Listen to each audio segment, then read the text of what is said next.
Rasmus from Denmark, and he makes, he's the founder and the chief chocolatier, the chocolate explorer of Oialla. Oialla.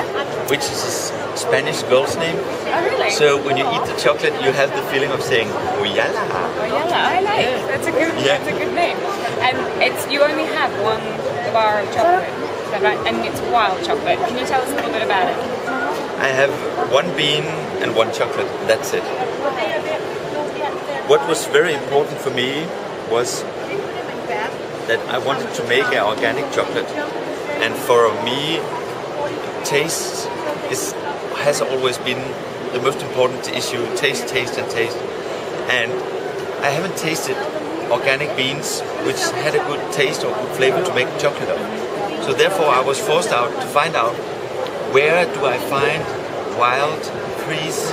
And then I was helped by the Danish university, and they told me that the area about the eastern part of Bolivia and the western part of Brazil, around the Amazon River, there you can find the wild beans. So I went out there, and then luckily I found a man who was gathering the beans together with the Indians and educate them how to fermentate and how to treat them. Wow, so there was somebody already out there doing that when you arrived? Yes, but they were fermentating the beans out there, and they have been doing that for many years, for 5 days. And we realized that the flavor and the taste of the Criollo beans has just to be fermented for 3 days. So we were doing that.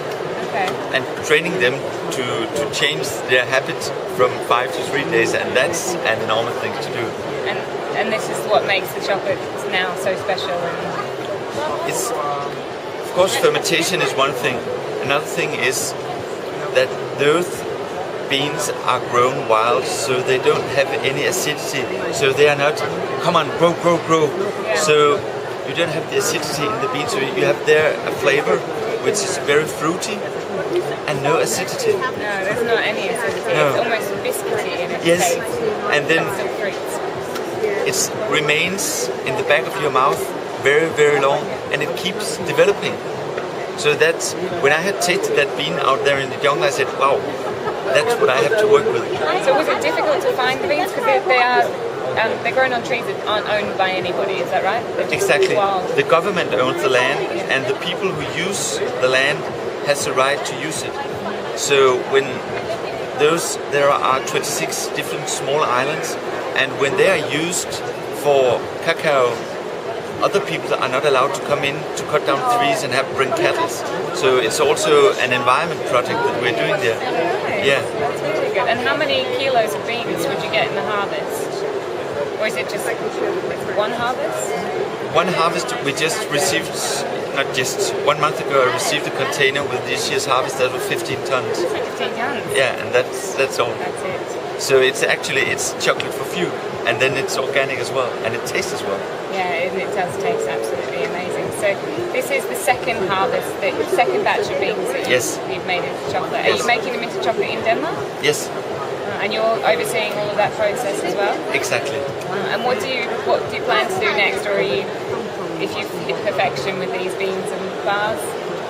Actually, I think that we have done the chocolate here, which is, it's almost like wine that you can always improve it. For me, it's not to make a mixture of vanilla or cinnamon or things like that. I want the pure taste. And I think that with the beans that I've developed now in the fermentation, I think that in the process of conching and roasting, I can do that better even. So it's still a process of working. Competing against yourself. Yeah. Have you? So it's the only ingredients of this are the cocoa beans and sugar. There's no vanilla or no soy lecithin. No, nothing. There are raw cane sugar from Brazil, which is organic as well, and the beans. That's it. And what percentage of cocoa is it to sugar? 70%. It's 70%. Yeah. Did you experiment with more or less sugar? That's one of the things that I should like to do, but I've done it a little bit. But it's a process that you have to find the where we really are in a high level where I'm really happy of the taste and the flavor, and then you'll develop from there. But one of the things is to raise the percentage as well. But I haven't been doing that. Trying it. But I will. So are you still traveling to Bolivia then to source the beans and to check the quality? Yeah, but this project is not only beans and chocolate. This is also that we are working with the CSR surrounding the Indians, how they are treated with the equipment that they are working and how the harvest is going on. So it's not just a question of beans and price of the beans. It's the whole surrounding with the kids and the wives, how they are working, and the whole system in that little village. So it's not just beans, it's and chocolate, but it's also who and how are the product coming to us, and because we have a respect for what they are doing out there. And then actually, when we are going to earn money on Oialla, we don't do that yet. So when we are making profit, then we are paying it back to them, even though that we are paying a high price for the beans. But it's in order to have that they have an understanding of what's all about. And then we had also that the couple which is collecting the bean for us, we brought them up here to Denmark in October last year. We brought them up here to see.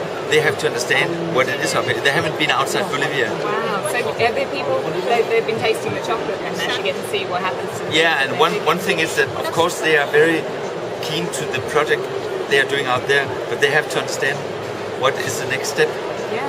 And one thing is to develop a chocolate, another thing is to sell it in a presentation, and who are we and what are circumstances that we are living under.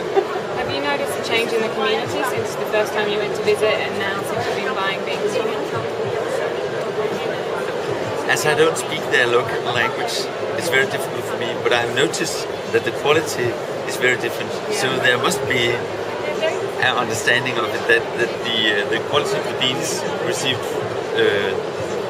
last year and then those I've received this year, they are quite different.